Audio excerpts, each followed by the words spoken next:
Play is also always subjective, right? And I believe that for me, play is when I am in a place of what I like to call timelessness. This is The Deep Dive with Adam Roa. It's called my intensity point. For example, when I'm playing the harp, I just got a harp. So excited. My inner child is like, yes.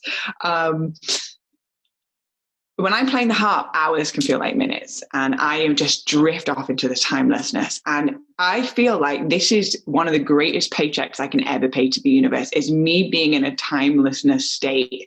Because when I am spending an hour of my time doing that, I believe that what I emit, I attract. We're operating in a reality where the universe is reflecting back to us the stories that we're telling ourselves. And so essentially, if I am telling myself a story of timelessness and drifting off into this amazing painting or into this incredible instrument or having this beautiful conversation with somebody that I'm laughing, like the other day that I connected with you, Adam, like you came out and we were playing music and we were laughing and I had a shaker in my mouth and I was banging sticks and we were making and we had music video ideas popping left and right.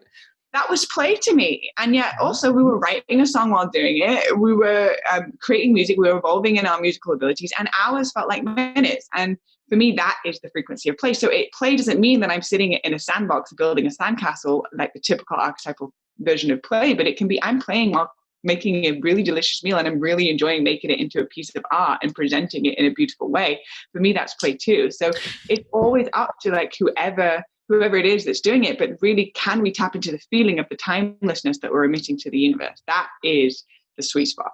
Do you believe that, so Kat Meyer, Dr. Kat Meyer, who's another premium facilitator, we had a conversation where she was inviting me to more play. She's like, you just play more. And I said, okay, absolutely. And the things that I wanted to do that I thought, well, let me do this and let me do this.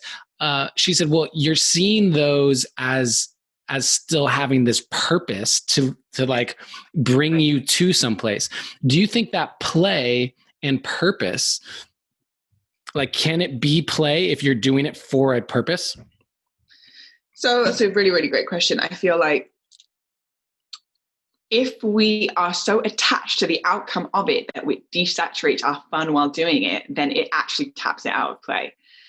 If I am enjoying what I'm doing, I have a goal on the other side of it, but I still can tap into that timelessness of doing it, then yes, it's play and it's honoring that there's a goal involved. So for me, whenever I'm, sitting with somebody and they're learning how to sing for the first time, or they're really activating their voice, or they're learning an instrument, or they're painting for the first time since they were 10, my invitation for them is, can you actually rewire the brain to be process orientated, not goal orientated? We are so wired to be human doings and to get this goal and achieve this amount of money and get that house and get this car.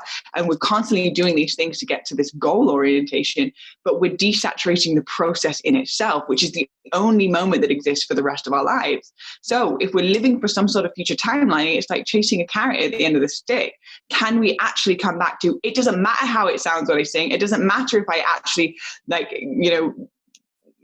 go anywhere with my voice besides the fact that it feels good and it's healing me while I sing, then this is actually the element. This is the juice. This is like the piece that we really want to absorb into our being, because when we're in that place of timelessness and we detach from the outcome, which is also so rampant on the planet, that we are so desired for perfection that we completely bypass the progress in itself.